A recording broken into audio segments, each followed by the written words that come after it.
नमस्कार। स्वागत है आप सभी का लक्ष्य अध्ययन में। तो चलिए स्टार्ट करते हैं। हमने यूपीएसआई के लिए हम हिंदी पढ़ रहे हैं और हिंदी का जो हमारा टॉपिक है वो वर्णमाला हमने सबसे पहले रखा है। और वर्णमाला की भी अगर हम बात करें तो हम स्वर जो है उसको हम पढ़ चुके हैं और व्यंजन भी हम आधा पढ़ चुके हैं। वीडियो बहुत लंबी बन रही थी इसलिए हमने उस वीडियो को वहीं पर एंड कर दिया था।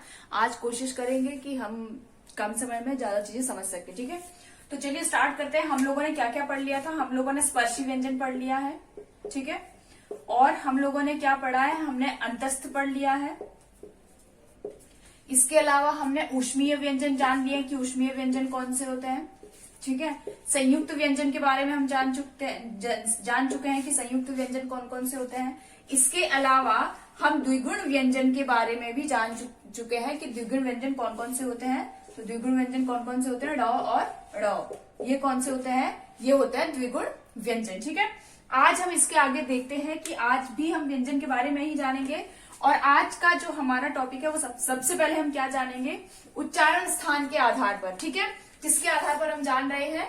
तो यहां तक आपको दिख रहा होगा, उच्चारण स्थान के आधार पर, ठीक है। किसके बारे में हम जान रहे हैं? उच्चारण स्थान के आधार पर हम व्यंजन को समझ रहे हैं। तो हम क्या करते हैं? व्यंजन हम पहले लिख लेते हैं। यहां पे भी आपको नहीं दिख रहा है, थोड़ा सा नीचे लिखते हैं। और यहां पर आपको दिख रहा होगा, हाँ, उच्चारण स्थान के आधार पर, ठीक है। तो उच्चारण स्थान के आधार पर हम ये व्यंजन, पहले हम क्या करते हैं? पहले हम व्यंजन को लिख लेते हैं, उसके बाद हम देख लेंगे, ठीक है, कि क्या क्या है। तो हमने क्या लिखा था? क, ख, ग, घ, ङ। अब ये क्या है? ये अक्षर है, ठीक है। क्यों है ये अक्षर? क्योंकि इनके साथ क्या लगा हुआ है? अ लगा हुआ है। च, छ, ज, झ, य, ट, ठ, ड, ढ, ण, त, थ, द, ध, न, प, फ, ब, भ, म, य, र, ल, व, श, श, स, ह, यहां पे दिख रहा होगा आपको, क्ष, त्र, ज्ञ। और ये हमने क्या लिखा था? हमने श्र के बारे में भी जान लिया है, ठीक है। तो ये हमने क्या लिखा था? श्र। अब हमने यहां तक तो जान लिया था कि ये कौन कौन से हैं। ये हमारे कौन कौन से हैं? कुछ हमारे अंतस्थ व्यंजन है, ऊष्मीय और संयुक्त अक्षर, ठीक है। हम किसके बारे में जानेंगे? क वर्ग, ठीक है, क वर्ग। और ऊपर मैंने क्या लिखा हुआ है? मैंने लिखा हुआ है कि उच्चारण स्थान के आधार पर हम जानेंगे, ठीक है। किसके आधार पर जानेंगे? हम उच्चारण स्थान के आधार पर जानेंगे। तो देखिए, मैं यहाँ पे मैंने आपको इससे पहले भी ऐसे करके लिखा है, क वर्ग, च वर्ग, ट वर्ग, यानी कि वर्ग का मतलब है ये इसका परिवार है, ये इसका परिवार है, ठीक है, त वर्ग। तो सबसे पहले तो हम ये जान लेंगे कि ये जो हम जो वर्ण जिनका हम उच्चारण करते हैं, ये जो हमारे स्पर्शी व्यंजन है, इनका जो उच्चारण स्थान है, यानी कि मुंह में जो हमारा स्थान है वो कहाँ कहाँ पर है, ठीक है। पहले हम इनके बारे में जान लेते हैं, फिर हम बाकियों के बारे में भी जान लेंगे, ठीक है। तो क वर्ग की अगर हम बात करें तो क वर्ग का जो उच्चारण स्थान है वो क्या है? कहाँ है इसका उच्चारण स्थान? तो क वर्ग का जो उच्चारण स्थान है वो है कंठ। कहाँ से इसका उच्चारण स्थान? मैं यहाँ पे लिख देती हूँ। इसका उच्चारण स्थान कहाँ है? तो इसका उच्चारण स्थान है कंठ, कंठ से, ठीक है। कंठ इसका, जब हम क, ख, ग, घ, ङ, जब हम इसका उच्चारण करते हैं तो इसकी जो ध्वनि है वो कहाँ से आती है? हमारे कंठ से आती है, ठीक है। फिर आगे बढ़ते हैं च वर्ग। च, छ, ज, झ, य। जब आप बोलोगे, जब आप उच्चारण करोगे इनका च, छ, ज, झ, य, तो आपको पता चलेगा, ठीक है, पता चलेगा कि ये जो च वर्ग है ये इसका उच्चारण स्थान क्या है? तो च, छ, जौ, झौ, यौ। क्या है इसका उच्चारण स्थान? आपको साफ पता चल जाएगा कि ये क्या है, ये है तालव्य। क्या है ये? तालव्य। ठीक है, अब हम आगे बढ़ते हैं ट वर्ग के लिए। और आपको देखो, जब भी हम ट वर्ग बोलते हैं तो देखो मैं ट बोल रही हूं तो मेरी जीभ क्या हो रही है, मुड़ रही है। ठीक है, जब भी हम ट वर्ग का जितना भी हम ट से लेकर और अणव तक जब भी हम बोलते हैं तो हमारी जीभ क्या होती है, मुड़ती है। ठीक है, घूम जाती है। तो जब ये घूम जाती है ट, ठ, ड, ढ, ण, तो ये क्या बनता है, तो ये बन जाएगा हमारा मूर्धा, यानी कि मूर्धन्य। इसको हम क्या बोलते हैं, मूर्धन्य भी बोलते हैं और मूर्धा भी बोलते हैं। ठीक है, ध्यान देना है आपको, क्या बोलते हैं हम इसको, मूर्धन्य भी बोलते हैं और मूर्धा भी, इसका जो उच्चारण स्थान है। ठीक है, अगला क्या है, त वर्ग है। त, थ, द, ध, न। ये क्या हो जाएगा, देखो हम लोगों को बहुत बड़ा कंफ्यूजन होता है क और त वर्ग में। किस किस में होता है, क और त वर्ग, सॉरी च और त वर्ग में होता है। च वर्ग हमें क्या लगता है कि जो च वर्ग है वो क्या है, क्या लगता है हमें, चौ, छ, जौ, जौ, हमें लगता है कि जो च वर्ग है वो दंत होगा। ठीक है, लेकिन जबकि क्या है, जो च है, जब हम बोलते हैं चौ, छ, जौ, जौ, यौ, ठीक है, तो जो चौ, छ, जौ, जौ, यौ है वो क्या हो जाता है हमारा, वो तालव्य होता है। और हम त वर्ग को क्या सोचते हैं कि त वर्ग भी क्या है, तालव्य है। जबकि त वर्ग अगर आप बहुत ही स्पष्ट उच्चारण अगर करते हैं तो त वर्ग का जो उच्चारण स्थान है वो क्या होता है, वो दंत होता है। ठीक है, दांतों पे हमारी जीभ लगती है। तो त, थ, द, ध, न, जब भी हम त वर्ग का उच्चारण करते हैं तो हमारी जीभ का स्पर्श कहाँ होगा, दांतों पे होगा। ठीक है, तो ये क्या हो जाएगा, ये हो जाएगा दंत। ठीक है, क्या होगा ये, इसका उच्चारण स्थान क्या हो जाएगा, दंत हो जाएगा। ठीक है, फिर हमारे पास क्या है, प वर्ग है। प, फ, ब, भ, म। इसका उच्चारण स्थान क्या है, ओष्ठ। क्या है इसका उच्चारण स्थान, तो इसका उच्चारण स्थान है ओष्ठ। ठीक है, ये हमारे क्या थे, ये थे हमारे उच्चारण स्थान के आधार पर। ठीक है, इसके अलावा हम क्या देखते हैं कि कुछ वर्ण, कुछ जो हमारे ये, एक बार आप फिर से रिवाइज कर लेंगे इसको। क वर्ग का उच्चारण स्थान क्या है, कंठ है। क, ख, ग, घ, ङ।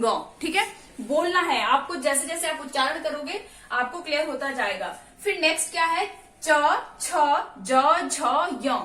ये क्या है, ये हमारे तालव्य है। ठीक है, फिर क्या है हमारा पास, ट वर्ग है नेक्स्ट।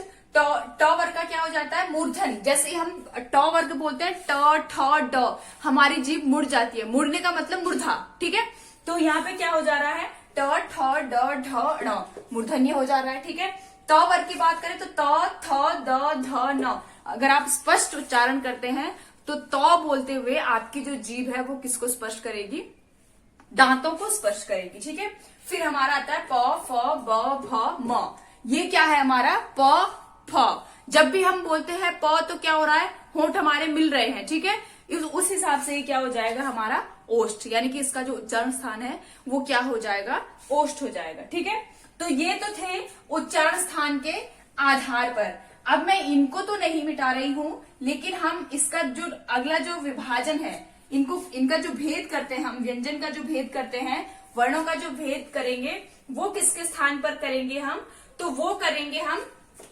श्वास या प्राण तत्व के आधार पर। ठीक है, किसके आधार पर करेंगे, श्वास या प्राण तत्व के आधार पर। ठीक है,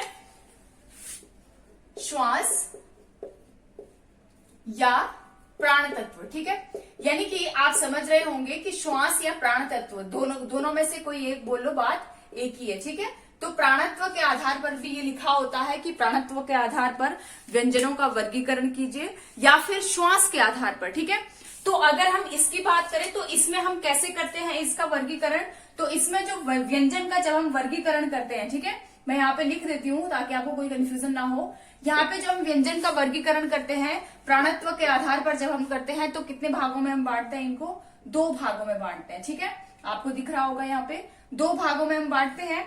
एक हमारा होता है अल्प प्राण। क्या होता है, एक होता है हमारा अल्प प्राण और दूसरा होता है महाप्राण। दूसरा क्या होता है, महाप्राण। ठीक है, समझ में आ गई आपको बात। तो एक हमारा क्या हो जाएगा, अल्प प्राण हो जाएगा, दूसरा हमारा क्या हो जाएगा, महाप्राण हो जाएगा। ठीक है।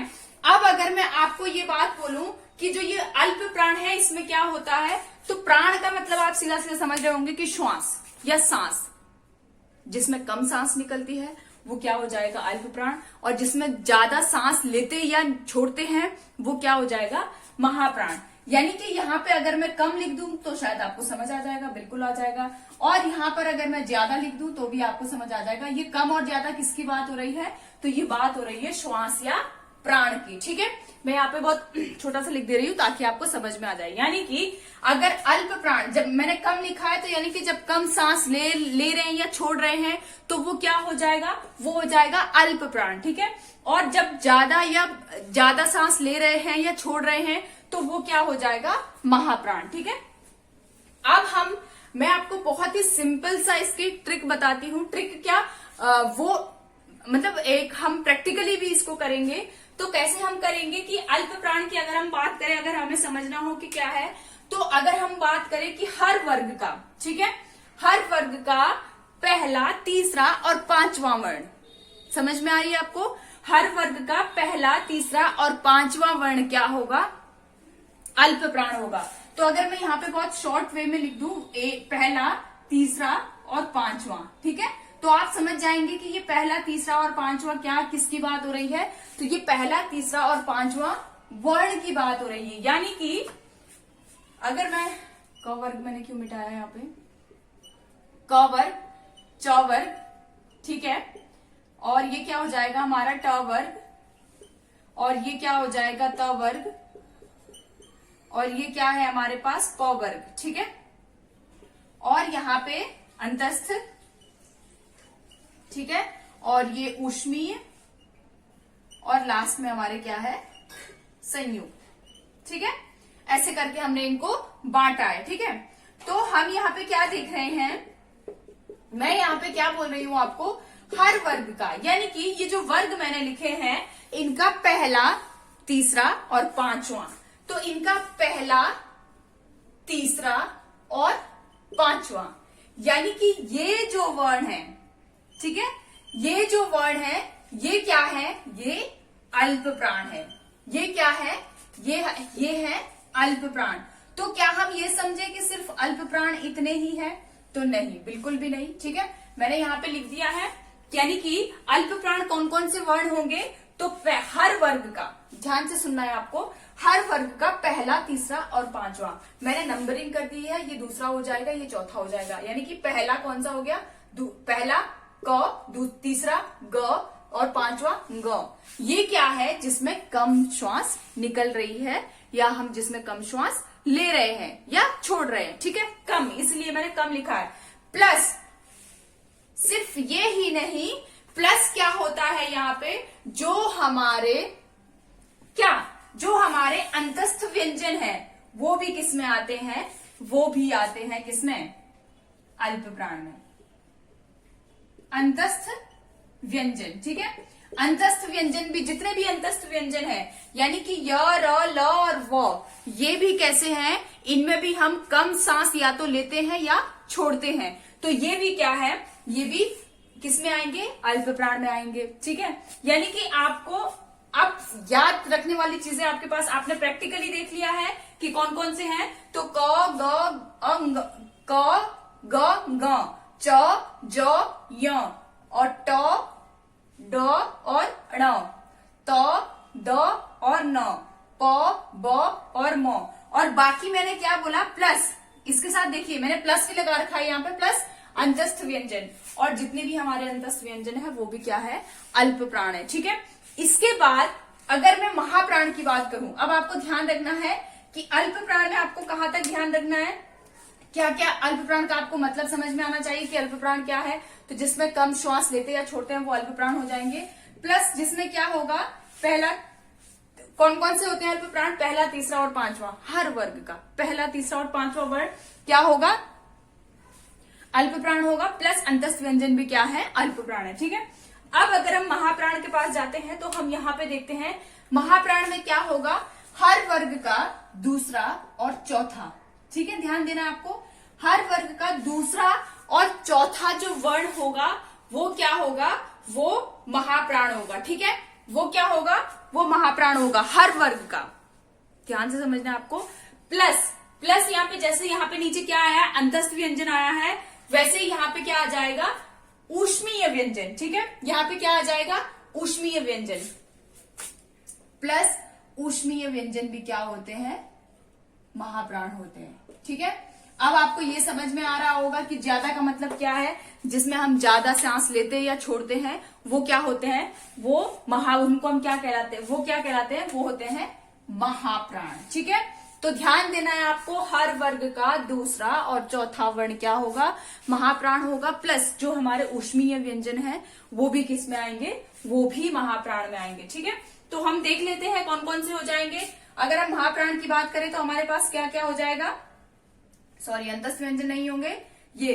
ठीक है, तो ये दूसरा और चौथा। ठीक है, दूसरा और चौथा, हर वर्ग का दूसरा और चौथा क्या हो जाएगा, महाप्राण हो जाएगा। तो यहां पर अगर मैं अल्प लिख दूं और यहां महा, यहां अल्प और यहां महा, ठीक है, और यहां फिर से अल्प। ठीक है, तो दूसरा और चौथा, दूसरा और चौथा क्या है, महाप्राण है। प्लस प्लस और क्या है, ये जो हमारे पास ऊष्मीय व्यंजन है ये भी क्या है, ये भी महाप्राण में आते हैं। ठीक है, यानी कि श, श, स, ह, ये ऐसे व्यंजन है जिनमें क्या होता है, श्वास या तो हम ज्यादा लेते हैं या फिर ज्यादा छोड़ते हैं। ठीक है, तो समझ में आ गया आपको कि श्वास या प्राणत्व के आधार पर जब भी आपको वर्णों का वर्गीकरण किया जाए तो आपको कितने भागों में बांटना है, 2 भागों में बांटना है, अल्प प्राण और महाप्राण। और महाप्राण अल्प प्राण में कौन कौन से होंगे, हर वर्ग का पहला, तीसरा और पांचवा जो वर्ण होगा वो क्या होगा, अल्प प्राण होगा। प्लस अंतस्थ व्यंजन भी किस में आएंगे, अल्प प्राण में आएंगे। रही महाप्राण की बात तो महाप्राण के पास आते हैं जिसमें कम या जिसमें ज्यादा, कम नहीं, जिसमें ज्यादा श्वास हम छोड़ते या लेते हैं वो क्या कहलाते हैं, महाप्राण। और इसका हर वर्ग का दूसरा और चौथा वर्ण, ध्यान से सुनना आपको, हर वर्ग का दूसरा और चौथा वर्ण प्लस ऊष्मीय व्यंजन भी किस में आएंगे, तो महाप्राण में आएंगे। ठीक है, अब देखते हैं हम, हमारे पास एक और आधार है। ठीक है, और वो क्या है, वो है घोषत्व के आधार पर, या हम ये बोल सकते हैं कि स्वर तंत्र। ठीक है, किसके आधार पर, स्वर तंत्र के आधार पर हम बांटेंगे अब, कि स्वर तंत्र के आधार पर हम इनको कैसे देखते हैं, यानी कि स्वर तंत्र में जो कंपन होता है उसके आधार पर अब हम व्यंजन को बांटेंगे। ठीक है, और जब हम उसके आधार पर बांटेंगे तो उसमें भी कितने आधार होंगे, 2, एक होगा सघोष और दूसरा होगा अघोष। यानी कि सघोष को हम घोष भी बोल सकते हैं। ठीक है, जो घोष के साथ, जिसमें कंपन, घोष मतलब कंपन, जिसमें वाइब्रेशन होगा वो क्या होगा, घोष होगा। और जिस वर्ण में वाइब्रेशन नहीं होगा उसको हम किस में रखेंगे, तो उसको हम रखेंगे किसमें, अघोष में। ठीक है, तो चलिए वो भी देख लेते हैं कि वो उसमें कौन कौन से आते हैं। तो 2 भागों में हम बांटेंगे। चलिए,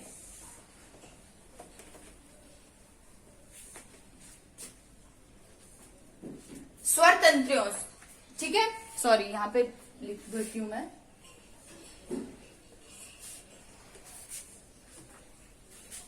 क्या रहेगा, स्वर तंत्र।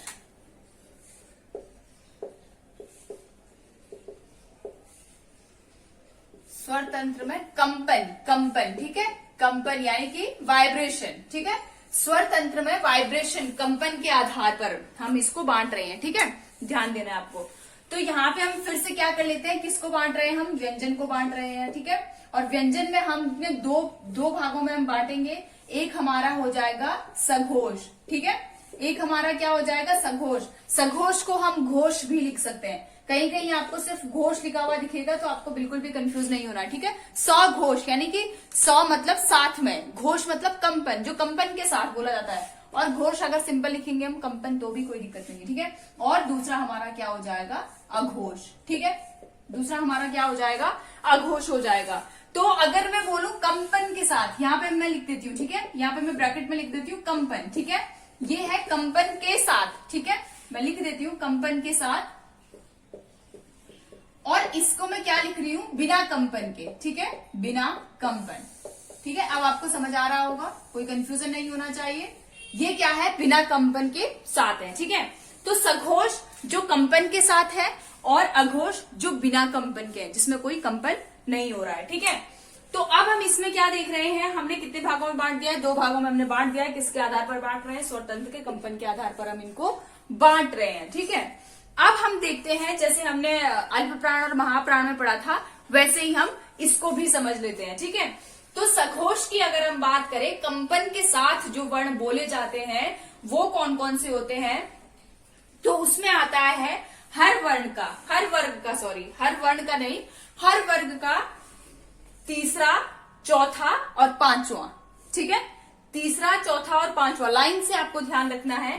हर वर्ग का तीसरा, चौथा और पांचवा जो वर्ण होता है उसमें क्या होता है, घोषत्व होता है, उसमें कंपन होती है जब हम बोलते हैं स्वर तंत्रिकाओं में।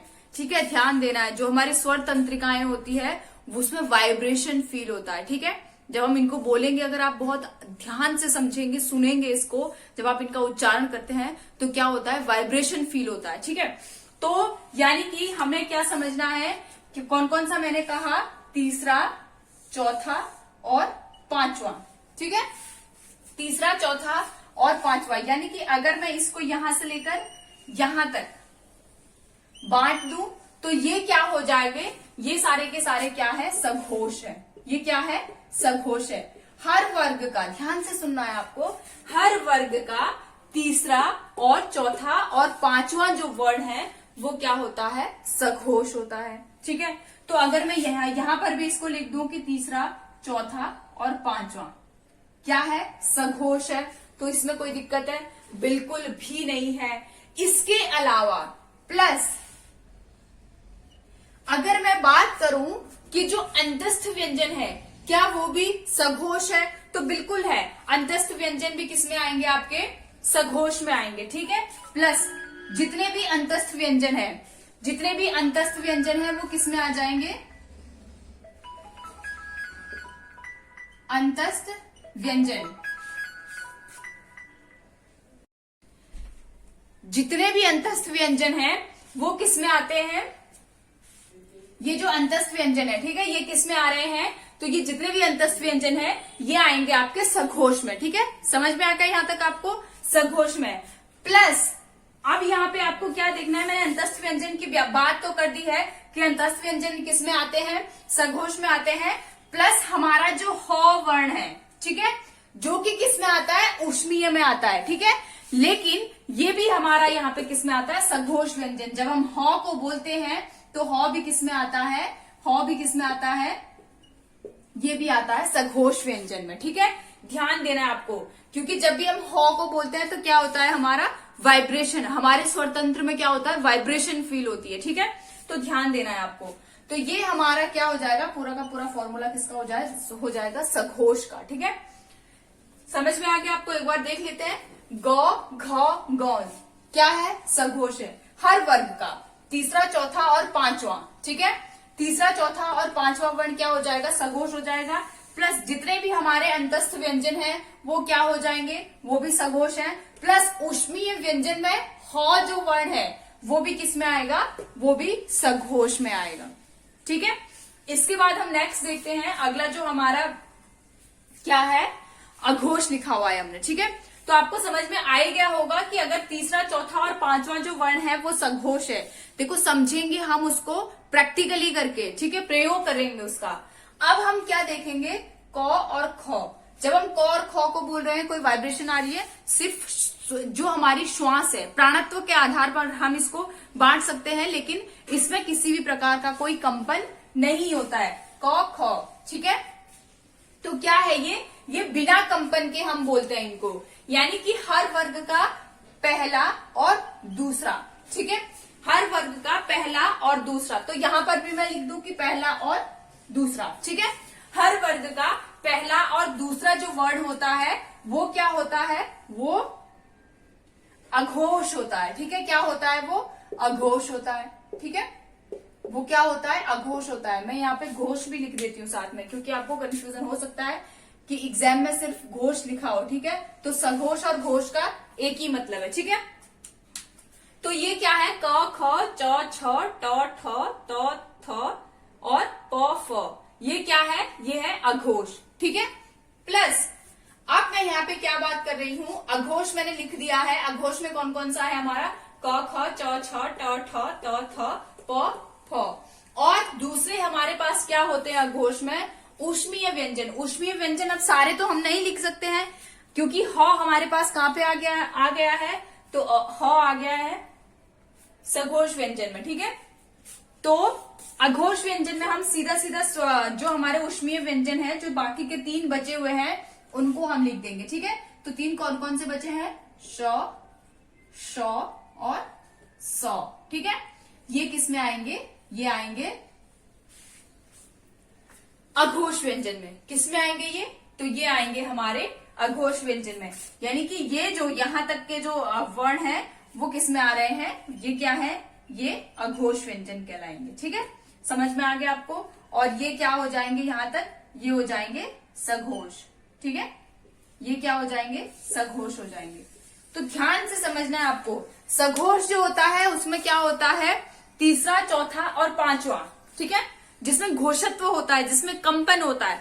हर वर्ग का तीसरा, चौथा और पांचवा जो वर्ण होता है वो क्या कहलाते हैं? घोष वर्ण कहते हैं या सघोष कहते हैं। ठीक है। प्लस इसके साथ क्या आ जाता है? अंतस्थ व्यंजन आ जाता है। और एक ऊष्मीय व्यंजन का जो वर्ण है ह, वो भी किस में आता है? तो वो भी घोषत्व के घोष में आता है। ठीक है। अगर हम अघोष की बात करें तो हर वर्ग का पहला और दूसरा जो वर्ण होता है वो किस में आता है? अघोष में आता है। प्लस ऊष्मीय व्यंजन के 3 वर्ण कौन कौन से? श, श और स। ये किस में आते हैं? ये आते हैं अघोष में। ठीक है। अब हम अच्छा, यहाँ पे आप एक चीज और क्या देखेंगे कि हमारे जो स्पर्शी व्यंजन है, ठीक है, जो स्पर्शी व्यंजन है, ये सारे ये 5 स्पर्शी व्यंजन ही तो थे। ठीक है। तो हमने इससे पहले की क्लास में पढ़ा हुआ है हमने, ये आपको सब चीज क्लियर हो गई है। तो ध्यान देना है आपको, सघोष अघोष में बिल्कुल भी कंफ्यूज नहीं होना है। ठीक है। अब हम देखते हैं कि स्पर्शी व्यंजन जब हमने पढ़ा, कंठ, तालव्य और ये सारी चीजें हमने जान ली है। कंठ देख लिया हमने, तालव्य देख लिया, मूर्धा देख लिया, और हमने क्या देखा है? दंत हमने देख लिया और ओष्ठ देख लिया। ठीक है।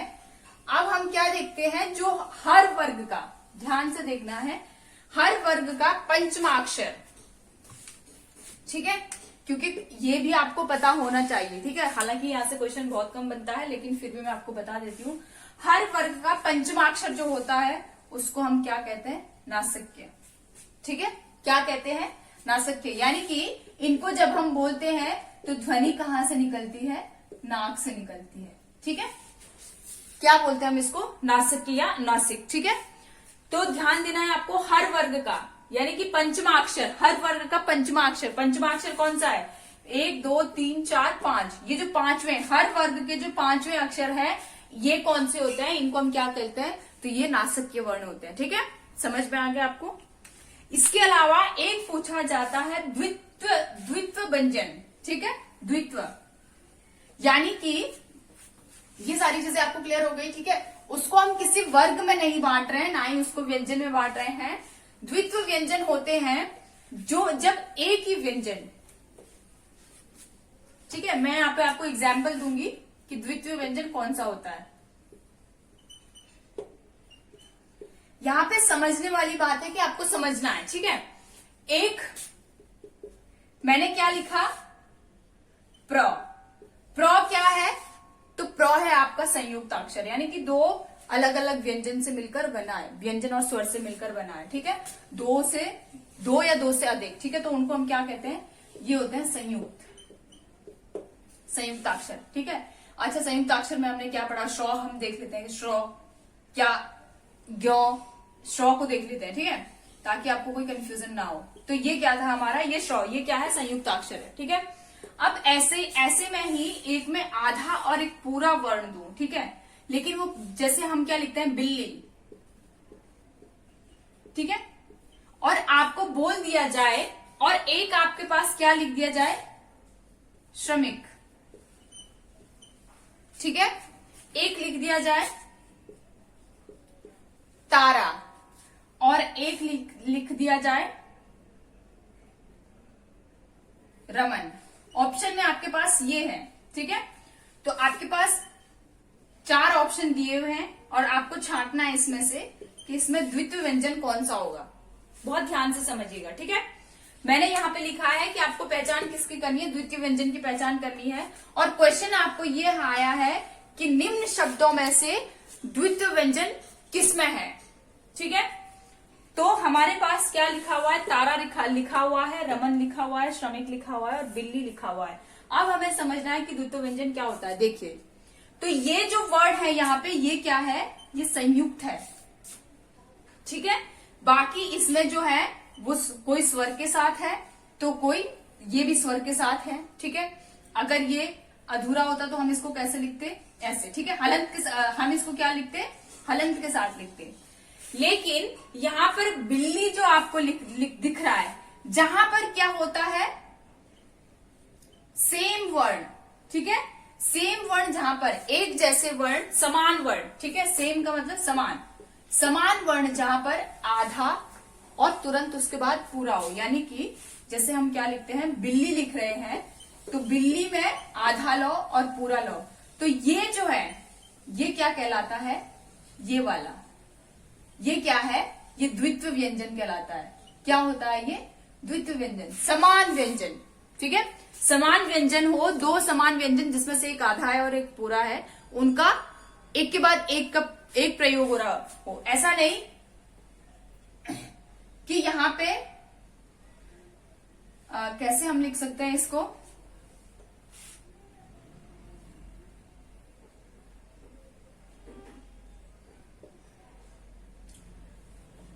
हम कोई एक और एग्जाम्पल देख सकते हैं। हम ऐसा नहीं कर सकते हैं कि जैसे हमने क्या लिखा है यहां पर,